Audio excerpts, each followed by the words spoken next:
మహింకరుని కాక కొన్ని రోజులు కొన్ని మాటలు చెప్పుకుందామండి. పరిశుద్ధ గ్రంథంలో మాటలు చెప్పుకుందాం. యోబు గ్రంథము 36 అధ్యాయం 15 వచనం.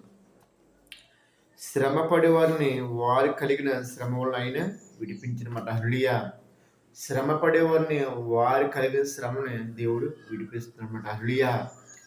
గత 2024లో ఎన్నో శ్రమలు, ఎన్నో బాధలు, ఎన్నో కష్టాలు, ఎన్నో ఇబ్బందులు, ఎన్నో రోగంతో బాధపడ్డాం.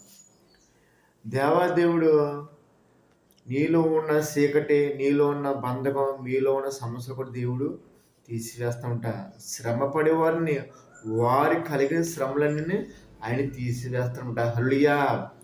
2025లో మీ హృదయంలో సంతోషిస్తున్నాడు, మీ హృదయంలో ఆనందం, మీ బతుకులో ఉల్లాసిస్తున్నాడు. యేసు పంట శిఖరించే కొమ్మగా దేవుడు చేశాడు. హల్లెలూయా. అలాగే మీ జీవితాలు కూడా శిఖరిస్తాడు. మీ జీవితంలో శిఖరిస్తాడు.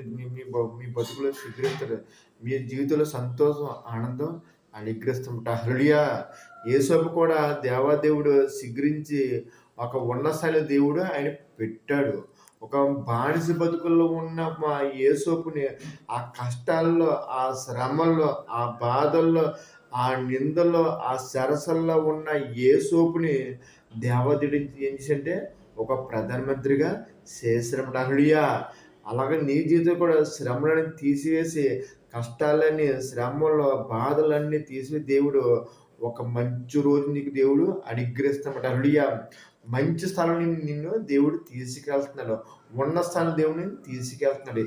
యేసోపుని బానిస బతుకులో ఉన్న యేసుని ఎలా ప్రధానమంత్రి చేశాడో అలాగే నీ జీవితంలో కూడా దేవుడు అంత కార్యం జరుగును గాక. హల్లెలూయా.